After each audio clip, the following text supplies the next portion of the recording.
থাকবে, মাথার মগজগুলো গলে গলে নাকের ছিদ্র দিয়ে কানের ছিদ্র দিয়ে বেয়ে বেয়ে পড়তে থাকবে।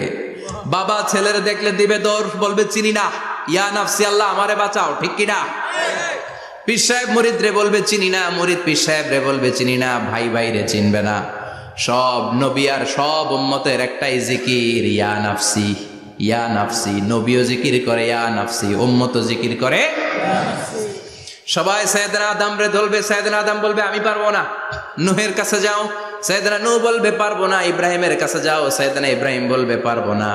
মুসা আলাইহিস সালামের কাছে যাও, মুসা আলাইহিস সালাম বলবেন পারবো না। ঈসা আলাইহিস সালামের কাছে যাও, সাইয়েদনা ঈসা আলাইহিস সালাম বলে এত জায়গায় ঘুরে লাভ নাই, জায়গা মতো যাও মিয়া, জায়গা মতো যাও। মাকামে মাহমুদে বিশ্বনবীকে সেজদায় পড়ে থাকতে দেখবা।